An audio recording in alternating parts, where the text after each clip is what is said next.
ਪੁਰਾਣੇ ਵਕਤਾਂ 'ਚ ਇੱਕ ਸ਼ਹਿਰ 'ਚ ਨਾ 4 ਦੋਸਤ ਰਹਿੰਦੇ ਸਨ, ਜਿਨ੍ਹਾਂ 'ਚੋਂ ਇੱਕ ਜਿਹੜਾ ਸੀ ਉਹ ਸੀ ਤਰਖਾਣ, ਲੱਕੜੀ ਦਾ ਕੰਮ ਕਰਨੇ ਵਾਲਾ। ਦੂਸਰਾ ਜਿਹੜਾ ਯਾਰ ਸੀ ਉਹਨਾਂ ਦਾ ਉਹ ਸੀ ਸੁਨਿਆਰਾ। ਤੀਸਰਾ ਜਿਹੜਾ ਉਹ ਸੀ ਦਰਜੀ, ਤੇ ਚੌਥਾ ਇੱਕ ਮਲੰਗ ਦਰਵੇਸ਼ ਜਿਵੇਂ ਕਹਿ ਲਓ ਉਹ ਸੀ।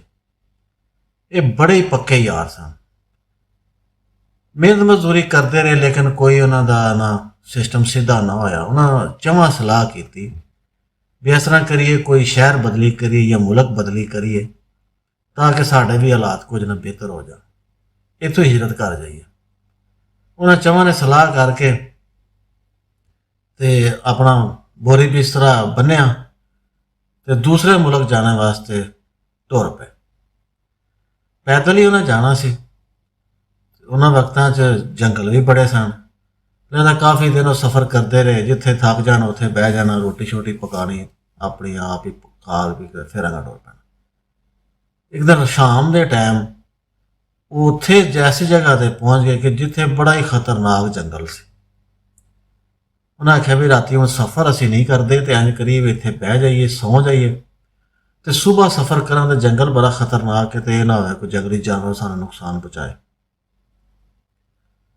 ਉਹਨਾਂ ਇਹ ਸਲਾਹ ਕੀਤੀ ਵੀ 3 ਬੰਦੇ ਸੌਂ ਜਾਂਦੇ ਆ, ਤੇ ਚੌਥਾ ਚੰਦ ਘੰਟੇ ਜਿਹੜਾ ਨਾ 4 ਘੰਟੇ ਉਹ ਪਹਿਰਾ ਦੇਵੇ, ਫਿਰ ਉਹ ਸੌਂ ਜਾਏ, ਫਿਰ ਦੂਸਰਾ 4 ਘੰਟੇ ਪਹਿਰਾ ਦੇਵੇ। ਇਸ ਤਰ੍ਹਾਂ ਸਾਰਿਆਂ ਨੇ ਪਹਿਰਾ ਦੇਣਾ ਤੇ ਬਾਕੀ ਸੁੱਤੇ ਰਹਿਣਗੇ। ਨਾਲੇ ਸਾਡੇ ਸਮਾਨ ਦੀ ਹਿਫਾਜ਼ਤ ਹੋਵੇਗੀ ਤੇ ਨਾਲੇ ਸਾਨੂੰ ਕਿਸੇ ਜਾਨਵਰ ਦਾ ਖਤਰਾ ਨਹੀਂ ਹੋਣਾ।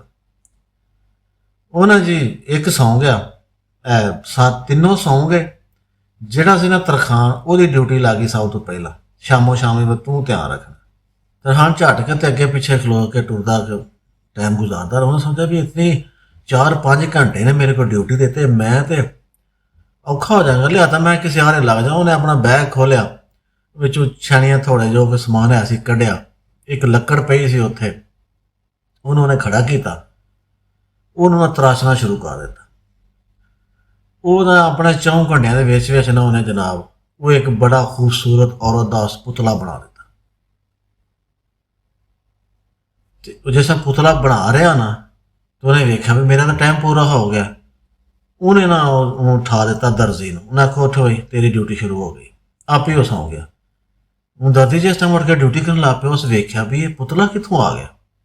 ਲੱਕੜੀ ਦਾ ਤਾਂ ਬੜਾ ਸੋਹਣਾ ਪੁਤਲਾ, ਲਿਹਾਜ਼ਾ ਉਹ ਡਿਊਟੀ ਕਰਨ ਲੱਗ ਪਿਆ। ਉਹਨੇ ਵੀ ਸੋਚਿਆ ਵੀ ਯਾਰ ਘੰਟੇ ਤੇ ਵਾਹਵਾ ਨੇ, ਔੜੇ ਔਖੇ ਲੰਘਣੇ ਨੇ, ਤੇ ਕਿਉਂ ਨਾ ਕਿਸੇ ਹਾਰੇ ਲੱਗਾ। ਉਹਨੇ ਜਨਾਬ ਆਪਣੇ ਸੂਈ ਧਾਗਾ ਤੇ ਕੋਈ ਖੇਸ ਖੂਸ ਪੂੜ ਕੇ ਨਾ ਤੇ ਉਹ ਪੁਤਲੇ ਦੇ ਕੱਪੜੇ ਬਣਾਉਣੇ ਸ਼ੁਰੂ ਕਰ ਦਿੱਤੇ। ਆਪਣੇ ਡਿਊਟੀ ਟਾਈਮ ਦੇ ਵਿੱਚ ਉਹਨੇ ਜਨਾਬ ਬੜੇ ਸੋਹਣੇ ਉਸ ਪੁਤਲੇ ਨੂੰ ਕੱਪੜੇ ਪਾ ਦਿੱਤੇ ਬਣਾ ਕੇ। ਉਹਦਾ ਵੀ ਟਾਈਮ ਪੂਰਾ ਹੋ ਗਿਆ। ਉਹਨੇ ਠਾਤਾ ਸੁਨਿਆਰੇ ਨੂੰ। ਉਹਨੇ ਆਖਿਆ ਉੱਠ ਵੀ ਤੇਰੀ ਡਿਊਟੀ ਸ਼ੁਰੂ ਹੋ ਗਈ। ਹੁਣ ਸੁਨਿਆਰਾ ਉੱਠ ਪਿਆ। ਸੁਨਿਆਰੇ ਨੇ ਡਿਊਟੀ ਤੇ ਆਇਆ, ਤੁਸੀਂ ਵੇਖਿਆ ਵੀ ਪੁਤਲਾ ਲੱਕੜੀ ਦਾ ਐਡਾ ਸੋਹਣਾ ਬਣਿਆ, ਔਰਤ ਬਣੀ ਹੈ, ਤੇ ਇਹਦੇ ਕੱਪੜੇ ਵੀ ਇਹਨੇ ਪਾਏ ਨੇ। ਤੇ ਉਹਨੇ ਜਿਹੜੀ ਕਮੀ ਕਿਹੜੀ ਰਹਿ ਗਈ, ਉਹਨੇ ਆਖਿਆ ਕਿਉਂ ਨਾ ਇਹਨੂੰ ਜ਼ੇਵਰ ਪਾਇਆ ਜਾਏ। ਸੁਨਿਆਰੇ ਕੋਲ ਜੋ ਕੁਝ ਹੈ ਸੀ ਨਾ, ਉਹ ਥੈਲੇ 'ਚ ਕੱਢ ਕੁੱਢ ਕੇ ਉਹਦੇ ਕੋਲ ਅੰਗੂਠੀ ਬਣਾ, ਕਾਂਟੇ ਬਣਾ, ਉਹਨੇ ਜਨਾਬ ਉਹਦੇ ਸਾਰਾ ਜ਼ੇਵਰ ਸ਼ੇਵਰ ਉਹ ਤਿਆਰ ਕੀਤਾ, ਉਹਨੂੰ ਪਾ ਦਿੱਤਾ। ਹੁਣ ਉਹਦੀ ਵੀ ਡਿਊਟੀ ਖਤਮ ਹੋ ਗਈ। ਉਹ ਸੌਂ ਗਿਆ ਤੇ ਆਹ ਤੇ ਵਾਰੀ ਆ ਗਈ ਦਰਵੇਸ਼ ਦੀ। ਦਰਵੇਸ਼ ਜਿਸ ਟਾਈਮ ਉੱਠਿਆ ਤਾਂ ਉਸ ਵੇਖਿਆ ਵੀ ਇਤਨਾ ਖੂਬਸੂਰਤ ਪੁਤਲਾ, ਔਰਤ। ਉਹਨੇ ਤਾਂ ਪਹਿਲਾਂ ਹੀ ਸ਼ੱਕ ਪਿਆ ਕਿ ਔਰਤ। ਜਿਸ ਟਾਈਮ ਉਹਨੇ ਹੱਥ ਲਾ ਕੇ ਵੇਖਿਆ ਤੇ ਉਹ ਪੁਤਲਾ ਲੱਕੜੀ ਦਾ, ਕੱਪੜੇ ਵੀ ਉਹਨੇ ਪਾਏ, ਜ਼ੇਵਰ ਵੀ ਪਾਏ ਆ। ਹੁਣ ਉਹਨੇ ਖਾਹਿਸ਼ ਕੀਤੀ ਵੀ ਅਗਰ ਇਹ 'ਚ ਜਾਨ ਪੈ ਜਾਏ ਨਾ ਤੇ ਕਿਆ ਹੀ ਬਾਤ। ਦਰਵੇਸ਼ ਕੀ ਕੀਤਾ ਜੀ, ਵਜ਼ੂ ਕੀਤਾ, ਮਸੱਲਾ ਡਾਲਿਆ, ਨਫਲ ਪੜ੍ਹਨਾ ਸ਼ੁਰੂ ਕਰ ਦਿੱਤੇ। ਉਹ ਘੜੀ ਵੀ ਕੋਈ ਸਰਗੀ ਦੀ ਸੀ। ਉਹਨੇ ਅੱਲਾਹ ਸੁਣਿਆ ਕਿ ਦੁਆ ਮੰਗੀ, ਅੱਲਾਹ ਸੁਣਿਆ ਵੀ ਇਹਨੂੰ ਕਿਸੇ ਤਰੀਕੇ ਜੂੰਦਿਆਂ ਕਰ ਖੜਿਆ ਤਾਂ ਬੜੀ ਗੱਲ। ਲਓ ਜੀ, ਕੋਈ ਕਬੂਲੀਅਤ ਦੀ ਘੜੀ ਸੀ। ਅੱਲਾਹ ਤਾਲਾ ਨੇ ਉਹਦੇ 'ਚ ਰੂਹ ਫੂਕ ਦਿੱਤੀ। ਉਹ ਸੱਚਮੁੱਚ ਦੀ ਕੁੜੀ ਬਣ ਗਈ। ਇੰਨੀ ਦੇਰ ਨੂੰ ਸੁਬਾਹ ਹੋ ਗਈ, ਡਿਊਟੀ ਸਾਰੇ ਉੱਠ ਪਏ। ਉਹਨਾਂ ਨੇ ਵੇਖਿਆ ਵੀ ਇਹ ਤੇ ਕੁੜੀ ਦੇ ਹੈਰੀ ਮੇਰੀ ਟੁਰਦੀ ਫਿਰਦੀ ਜੂੰਦੀ ਹੈ। ਉਹ ਜਿਹੜਾ ਸੀ ਨਾ ਤਰਖਾਣ, ਉਹ ਆਖੇ ਤੇ ਮੇਰੀ ਹੈ, ਮੈਂ ਇਹਦਾ ਪੁਤਲਾ ਬਣਾਇਆ, ਮੇਰੀ ਹੈ। ਤੂੰ ਅੱਬੀ ਆਂਦਾ ਤੇਰਾ ਦਿਮਾਗ ਖਰਾਬ ਹੈ, ਤੂੰ ਤੇ ਨੰਗੀ ਬਣਾਈ ਸੀ, ਕੱਪੜੇ ਤੈਨੂੰ ਮੈਂ ਪਾਏ ਨੇ, ਲਿਆਦਾ ਹੈ ਮੇਰੀ। ਸੁਨਿਆਰਾ ਕਹਿੰਦਾ ਲਓ ਜੀ ਆਂਦਾ ਇਹਨੂੰ ਜ਼ੇਵਰ ਪਾ ਕੇ ਔਰਤ ਤੇ ਮੈਂ ਬਣਾਇਆ, ਤੁਸੀਂ ਤਾਂ ਪਹਿਲਾਂ ਐਵੇਂ ਪੁਤਲਾ ਬਣਾਇਆ ਸੀ, ਲਿਹਾਜ਼ਾ ਇਹ ਮੇਰੀ ਹੈ। ਦਰਵੇਸ਼ ਕਹਿੰਦਾ ਵੀ ਗੱਲ ਇਹ ਕਿ ਤੁਸੀਂ ਸਾਰਾ ਜੋ ਵੀ ਕੀਤਾ ਤੁਸੀਂ ਇਹਦੇ ਜਾਨ ਤੇ ਕਿਸੇ ਨਹੀਂ ਪਾਈ ਨਾ, ਇਹ ਜਾਨ ਪਾਉਣ ਵਾਲੀ ਮਿਹਨਤ ਮੇਰੀ ਹੈ, ਲਿਹਾਜ਼ਾ ਇਹ ਮੇਰੀ। ਉਹ ਆਪੇ ਨਾਲ ਲੜਨ ਲੱਗ ਪਏ। ਜਦੋਂ ਕਿਸੇ ਫੈਸਲੇ ਤੇ ਨਾ ਪਹੁੰਚੇ ਨਾ ਤਾਂ ਉਹਨੇ ਆਖਿਆ ਵੀ ਇਸ ਤਰ੍ਹਾਂ ਕਰੀ ਕਿਸੇ ਸਿਆਣੇ ਕੋਲ ਜਾਂਦੇ ਆ, ਉਹਦੇ ਕੋਲ ਫੈਸਲਾ ਕਰਾ ਲੈਂਦੇ ਆ ਵੀ ਇਹ ਔਰਤ ਲੜਕੀ ਕਿਹਦੀ ਹੈ, ਜਿਹਦੀ ਹੋਈ ਉਹਦੇ ਨਾਲ ਸ਼ਾਦੀ ਕਰ ਲੇਗਾ। ਉਹ ਚਲਦੇ ਚਲਦੇ ਨਾ ਕੁੜੀ ਵੀ ਉਹਨਾਂ ਦੇ ਇੱਕ ਅੱਗੇ ਆਬਾਦੀ ਆਈ, ਉਹਨਾਂ ਦੇ ਕਿਸੇ ਸਿਆਣਾ ਜਿਵੇਂ ਚੌਧਰੀ ਕਹਿੰਦੇ ਉਹਦੇ ਕੋਲ ਗਏ। ਉਹਨਾਂ ਆਖਿਆ ਵੀ ਸਾਡਾ ਇਹ ਮਸਲਾ ਇਹ ਹੱਲ ਕਰੋ। ਉਹ ਸਾਰਿਆਂ ਨੇ ਬਿਆਨ ਸੁਣੇ। ਹੋ ਸਕਿਆ ਵੀ ਹੈ ਦੇ ਨਾਲ ਸਾਰਿਆਂ ਦੀ ਸਾਂਝੀ ਹੈ, ਪਰ ਇਹਨਾਂ ਨੂੰ ਵੰਡਣੀ ਹੈ ਤੇ ਕਿਹਦੇ ਨੂੰ ਹਿੱਸੇ ਦੇਵਾਂ। ਉਹਨੇ ਆਖਿਆ ਜੀ ਮੇਰੀ ਸੁਣੋ ਗੱਲ, ਮੈਂ ਫੈਸਲਾ ਕਰਾਂਗਾ, ਤੁਹਾਨੂੰ ਸਾਰਿਆਂ ਨੂੰ ਕਬੂਲ ਹੈ? ਸਾਰਿਆਂ ਆਖਿਆ ਜੀ ਬਿਲਕੁਲ ਸਾਨੂੰ ਕਬੂਲ ਹੈ, ਤੁਸੀਂ ਜੋ ਫੈਸਲਾ ਕਰੋਗੇ ਸਾਨੂੰ ਕਬੂਲ ਹੈ।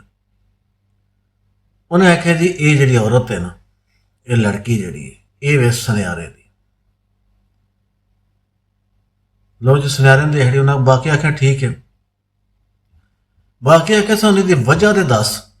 ਚਲੋ ਅਸੀਂ ਤੇਰਾ ਫੈਸਲਾ ਮੰਨ ਲਿਆ ਕਿ ਬਈ ਸੁਨਿਆਰੇ ਦੀ ਹੈ, ਸੁਨਿਆਰਾ ਤਾਂ ਠੀਕ ਹੈ, ਮੈਂ ਇਹਦੇ ਨਾਲ ਸ਼ਾਦੀ ਕਰ ਲਾਂਗਾ।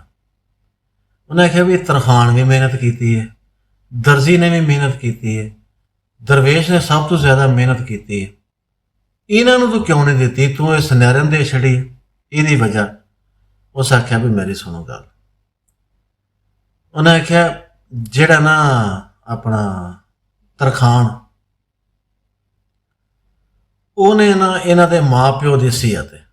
ਤਰਖਾਣ ਜਿਹੜਾ ਇਸ ਕੁੜੀ ਦਾ ਪਿਓ ਹੈ। ਉਸ ਆਖਿਆ ਉਹ ਕਿਵੇਂ? ਉਹਨੇ ਆਖਿਆ ਉਹਨੇ ਇਹਨੂੰ ਬਣਾਇਆ, ਠੀਕ ਹੈ, ਉਹ ਵਾਲਦੈਨ ਦਾ ਦਰਜਾ ਰੱਖਦਾ, ਇਸ ਤੋਂ ਉਹ ਨਿਕਾਹ ਨਹੀਂ ਕਰ ਸਕਦਾ, ਤਾਂ ਮੈਂ ਨਹੀਂ ਦਿੱਤੀ। ਧੋਬੀ, ਉਹਨੇ ਆਖਿਆ ਧੋਬੀ ਨੇ ਇਹਨੂੰ ਪਾਏ ਨੇ ਕੱਪੜੇ, ਇਹਦੀ ਇੱਜ਼ਤ ਨੂੰ ਕੀਤਾ ਮਹਿਫੂਜ਼, ਇਹ ਵੀ ਵਾਲਦੈਨ ਜਾਂ ਵੱਡੇ ਭਰਾ ਦੇ ਦਰਜੇ ਦੇ, ਠੀਕ ਹੈ ਜੀ। ਉਹਨੇ ਆਖਿਆ ਜਿਹੜਾ ਨਾ ਬਈ ਦਰਵੇਸ਼ ਜਿਹਨੇ ਜਾਨ ਪਾਈ ਹੈ, ਉਹ ਇਹਦੇ 'ਚ ਖੁਦਾ ਵਾਲੀ ਵਸਫ ਕਹਿ ਲਓ, ਠੀਕ ਹੈ, ਇਹ ਉਹ ਹਸਤੀ ਹੈ ਕਿ ਜਿਹਨੇ ਇਹਨੂੰ ਜ਼ਿੰਦਾ ਕੀਤਾ, ਇਹਦਾ ਰੁਤਬਾ ਬਹੁਤ ਬੜਾ ਹੈ, ਲਿਹਾਜ਼ਾ ਉਹਦੇ ਨਾਲ ਵੀ ਇਹਦੀ ਸ਼ਾਦੀ ਨਹੀਂ ਹੋ ਸਕਦੀ। ਜ਼ਾਹਿਰ ਨੂੰ ਜ਼ਿੰਦਾ ਕਰਨ ਵਾਲਾ ਅੱਲਾ ਦੀ ਜ਼ਾਤ ਹੈ, ਵਸੀਲਾ ਇਹ ਬਣਿਆ ਤੇ ਇਹਦੇ ਵਾਸਤੇ ਵੀ ਇਹ ਗੈਰ ਮੁਹਰਮ ਹੀ ਹੈ, ਇਹ ਮੁਹਰਮ ਬਣਦੀ ਹੈ, ਲਿਹਾਜ਼ਾ ਇਹ ਵੀ ਨਹੀਂ ਸ਼ਾਦੀ ਕਰ ਸਕਦਾ। ਸੁਨਿਆਰੇ ਜਿਹੜਾ ਕੰਮ ਕੀਤਾ ਨਾ, ਜ਼ੇਵਰ ਪਾਇਆ, ਇਹ ਇਹਨੇ ਖਾਨਦਾਨ ਵਾਲਾ ਕੰਮ ਕੀਤਾ, ਯਾਨੀ ਕਿ ਮਰਦ ਔਰਤਾਂ ਨੂੰ ਜ਼ੇਵਰ ਪਾਉਂਦੇ ਨੇ, ਇਹਨੇ ਵੀ ਜ਼ੇਵਰ ਪਾਇਆ, ਲਿਹਾਜ਼ਾ ਮੇਰੇ ਹਿਸਾਬ ਨਾਲ ਇਹਦੇ ਤੇ ਹੱਕ ਜਿਹੜਾ ਨਾ ਉਹ ਸੁਨਿਆਰੇ ਦਾ। ਬਾਕੀ ਆਖਿਆ ਜੀ ਠੀਕ ਹੈ, ਤੁਸੀਂ ਬਿਲਕੁਲ ਸਹੀ ਗੱਲ ਕੀਤੀ।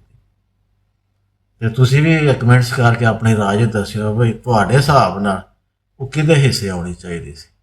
ਅੱਲਾ ਹਾਫਿਜ਼।